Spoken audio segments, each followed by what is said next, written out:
Pemirsa, banyak caleg yang mungkin tidak mendapatkan suara seperti yang mereka harapkan hingga membuatnya gagal menduduki kursi anggota dewan. Hal ini berpotensi menyebabkan berbagai masalah, bahkan gangguan kesehatan mental bagi para caleg gagal.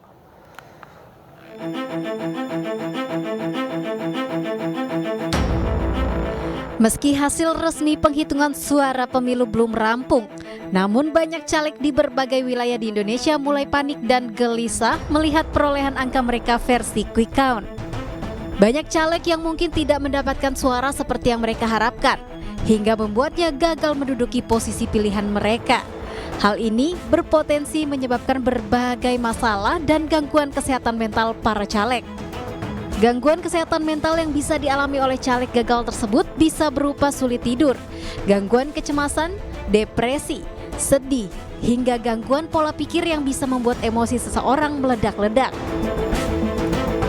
Banyak tingkah pola para caleg yang gagal di pemilu 2024 ini. Di antaranya ada yang mengamuk di lingkungan rumahnya hingga mengganggu warga lain, seperti meminta kembali uang yang sudah ia keluarkan untuk kampanye kepada warga, serta menembok jalan di lingkungan rumah warga. Banyak penyebab gangguan kesehatan mental yang dialami oleh caleg gagal ini. Salah satunya disebabkan oleh caleg itu sendiri yang tidak memiliki visi misi jelas saat mencalonkan dirinya sebagai caleg. Selain itu, penyebab gangguan kesehatan mental pada caleg gagal juga bisa disebabkan oleh tingginya biaya untuk kampanye. Sehingga ketika kalah, caleg tersebut menjadi depresi karena kehilangan harta bendanya. Lalu apakah diperlukan pendampingan bagi caleg yang mendaftarkan diri pada setiap pemilihan umum? Gagal memperoleh suara, hal ini berpotensi menyebabkan berbagai masalah termasuk gangguan kesehatan mental bagi para caleg. Untuk membahasnya lebih dalam sudah tersambung bersama kami melalui Zoom Irma Gustiana, psikolog. Selamat malam, Mbak Irma. Selamat malam, Mas Abraham. Ya, Mbak Irma, saya langsung ke pertanyaan ya. Seberapa serius sesungguhnya kesehatan mental yang bisa terdampak akibat seseorang yang mencalonkan diri menjadi anggota DPR gagal memenuhi ekspektasinya? Oke. Jadi kalau kita lihat dari kasus ini gitu ya, fenomena caleg gagal, apakah mereka beresiko? Iya, mereka bisa beresiko dan berpotensi mengalami gangguan kesehatan mental ya, karena ada beberapa faktor, diantaranya frustrasi ya, kecewa karena tidak mendapatkan hasil yang sesuai yang diharapkan. Kemudian juga yang paling sering adalah perasaan malu ya, perasaan malu dan perasaan tertekan yang diakibatkan kegagalannya. Lalu juga seperti yang tadi sudah disampaikan juga adanya stres ya secara finansial gitu. Nah, ini juga bisa membuat seseorang yang mencalonkan diri lalu kemudian gagal itu pastinya akan merasa gelisah gitu ya. Ada ketidakamanan secara ekonomi yang terjadi dan bisa juga ketika dia menjadikan caleg ini adalah tujuan hidup, tentu pasti akan merasakan kekecewaan yang mendalam. Maka memang resiko-resiko ini berpotensi membuat mereka menjadi memiliki gangguan kesehatan mental mulai dari yang paling ringan sampai yang paling berat. Nah, kalau kita lihat memang pendampingan ini amat sangat dibutuhkan gitu. Artinya sebenarnya sebelum mereka mencalonkan diri, mereka sebenarnya harus sudah didampingi oleh para profesional mental health gitu, sehingga mengantisipasi gitu ketika mengalami kegagalan pasca pemilihan. Jadi kurang lebih seperti itu sih, Mas Abraham. Mbak Irma, ya seharusnya kan sudah disadari ya bahwa yang namanya kompetisi pasti ada yang berhasil, pasti ada yang tidak berhasil, ada yang menang, ada yang lolos, ada di sisi lain yang tidak menang ataupun gagal begitu. Apakah hal demikian tidak dipahami oleh para caleg ini sehingga pada akhirnya mereka bisa secara sadar, secara mandiri mempersiapkan dirinya andai kata memang gagal? Ya, idealnya kan memang seperti itu ya. Artinya mereka perlu mempersiapkan kematangan secara emosinya tentu ya, dan pastinya daya tahan terhadap stres. Tapi kan memang setiap orang itu memiliki kapasitas emosi dan daya tahan yang memang berbeda-beda ya.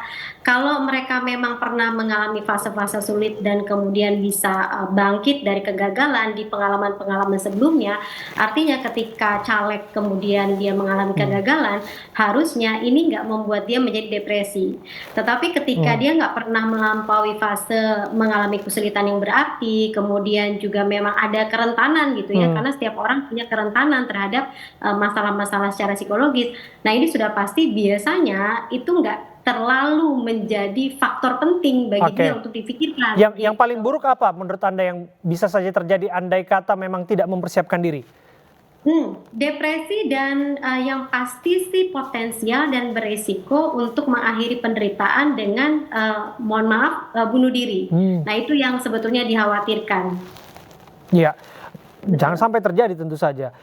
Ya, Tapi maka yang kenapa perlu pendampingan? ya, mengenai pendampingan itu juga kita lihat belakangan rumah sakit juga sebetulnya sudah menawarkan bahwa ada pendampingan termasuk tempat-tempat yang bisa jadi menjadi apa istilahnya pemulihan lah ya, pemulihan kesehatan mental andai kata memang ini terdampak. Anda melihat apakah cara ini dianggap manjur? Sebenarnya artinya kalau pemerintah setempat atau misalnya negara kan saat ini memang fasilitas untuk Vaskes untuk membantu pemulihan mental itu kan sudah banyak ya, relatif banyak. Hanya saja nih Mas Abraham, memang stigma sosial di masyarakat ketika datang ke profesional, ke psikolog, ke psikiater itu seringkali dianggap sesuatu yang aib gitu. Maka kenapa artinya ini kan PR besar ya bagi kita semua untuk bisa mengkampanyekan bahwa ke psikolog, ke psikiater adalah sesuatu yang normal gitu dan perlu dilakukan. Apalagi kalau misalnya memang terjadi sebuah gangguan secara mental. Nah ini kan beresiko tinggi ya kalau nggak dibantu. Iya, kalau membahayakan diri sendiri itu sudah juga tidak bisa ditolerir, apalagi membahayakan orang lain.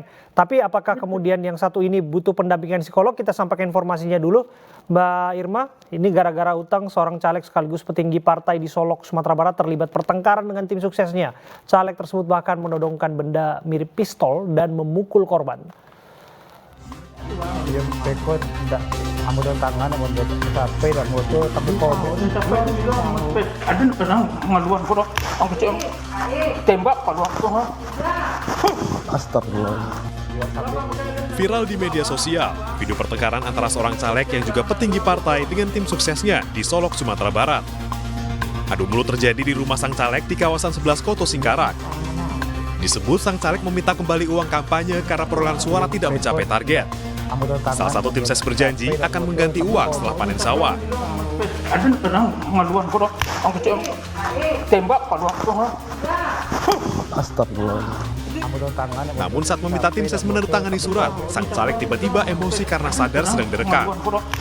Caleg pun menurunkan benda mirip pistol dan memukul tim ses tersebut. Astagfirullah. Atas peristiwa ini, korban melapor ke polisi atas dugaan penganiayaan. Di sisi lain, pelaku berdalih benda yang ia todongkan adalah korek api berbentuk pistol. Kami sudah melakukan beberapa langkah untuk menindaklanjuti laporan ini, antara lain kami sudah mendatangi lokasi diduga di mana terjadi peristiwa penganiayaan tersebut, dan penyidik kami juga sudah mengundang dan meminta keterangan 3 orang saksi yang diduga mengetahui peristiwa dugaan penganiayaan ini. Selain itu, kami juga sudah mengirimkan undangan klarifikasi dan juga permintaan keterangan kepada terlapor sebagai saksi ya. Belakangan diketahui persoalan bukan dipicu pelaku yang meminta kembali uang kampanye, melainkan urusan utang piutang pribadi antara pelaku dan korban. Kedua pihak pun diperiksa di Mapolres Solo Kota. Iya, Mbak Irma, barangkali Anda ingin berkomentar mengenai bagaimana sulitnya untuk memanage kesabaran sehingga pada akhirnya emosian, meledak-ledak dan lain sebagainya. Jangan-jangan ini salah satu dampak dari kegagalan menjadi calon legislatif. Iya.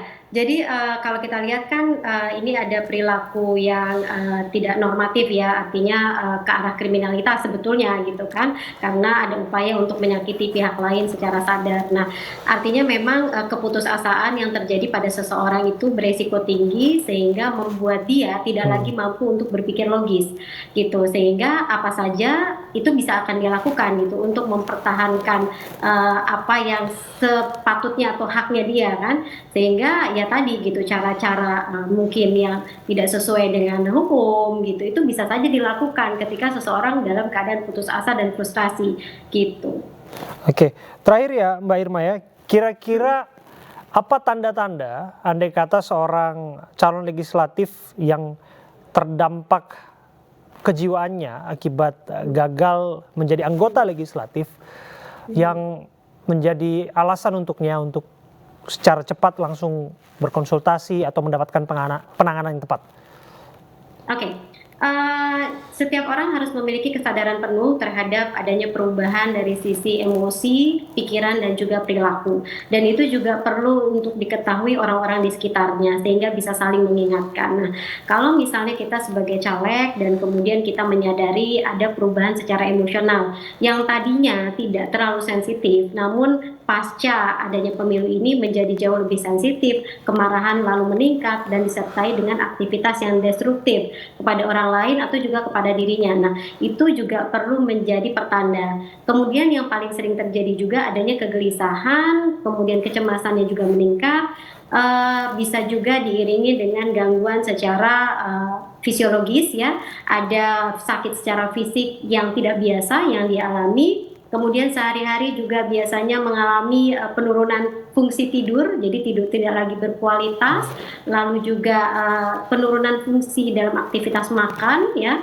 dan sampai pada keinginan untuk mengisolasi diri, artinya tidak ada keinginan untuk beraktivitas di aktivitas yang sebenarnya atau sebelumnya dia minati. Nah, hal-hal tadi itu sangat penting sekali untuk dijadikan refleksi, sehingga bisa segera nih Mas Abraham untuk mencari bantuan, dan tentunya juga pihak keluarga juga harus aware dan peka terhadap perubahan-perubahan yang terjadi pada individu tersebut. Betul. Sehingga pertolongan bisa diberikan secara cepat.